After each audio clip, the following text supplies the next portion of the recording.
Mwakachemushe everybody kuno ku BKTV tawakabuino neza na neza mamaze kwimba yuko ari jewe Silver Boy hano muri BKTV. Utiro uyu munsi tugomba dukore iki? Uyu munsi tugiye gukora nawe ufite telefone ya Tecno yariyo yose.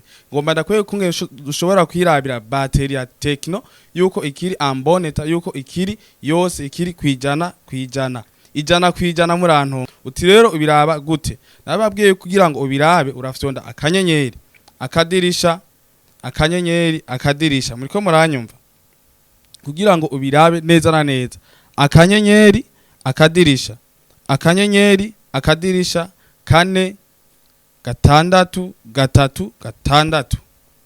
nsubiremo akanyenyeri akadirisha kane gatandatu akadirisha akanyenyeri akadirisha ni kuvuga ucubona hejuru urabona ahantu hatangura ati information si la telefone aho nahambere aha kabiri uraza kubona ahantu handitse information sur la batterie tufata ufyonde ngaho nyene ukore kuri aho nyene handitse information sur la batterie ni kuvuga ucubona ubwa mbere na mbere urabona ahantu handitse état de la batterie ni kuvuga aho hantu nimba telefone iri kuri charge wabiravye iri kuri charge ucubibona nimba naho telefone wayiravye tari kuri charge ucubibona ikintu nyamukuru rero ngaha twe dukeneye ni kuraba yuko batterie yacu ikiri ijana kwijana.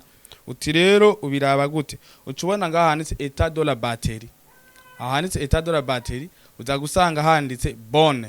Aha ni mu gihe batterie yawe ikiri kwijana igikomeye. Iri munsi y'ijana uraza kubona yuko handitse faible. Ni kuvuga batterie ya telefone yawe izobiri faible. Nagomba ndababwiye yuko hano muri BKTV musanze munabizi noneho ntako batevya mwari kumwe na Silver Boy. Mbere yo kugenda gato muntu wifuza telefone ikomeye, telefone imeze neza, telefone yizewe, injira ngaho impande ya Ideal aho muri ville. Ni kuvuga benshi muhazi nko kuri bata. Aho impande ya Ideal hariho umujama bamwita Pop K. Mugabo ni Steve Rura. Iryo ni izina ryiwe ryo kuri Facebook yitwa Steve Rura ama kuri Facebook iryo zina ryiwe. Uti rero wewe wifuza itelefone ikomeye imeze neza, rondera umujama akorera muri Kilimanjaro A3. Kandi hari amatelefone ameze neza yizewe nk'abantu mukunda gukoresha telefone ya Oppo. Nikuvuga Oppo uhasanzwe hariho telefone ya Oppo ya 64 GB na RAM ya 4 GB. Nikuvuga iyo telefone hajya rya bata yose na handi uzoyisanga atari wiwe. Genda rero murondere ni muri Kilimanjaro A3 izina ryiwe ni Steve. Ukeneye nimero yiwe nayo uzoyisanga muri commentaire. Kandi ntimwibagiye gukora commentaire. Mwari kumwe na jewe Silver Boy hano muri BKTV.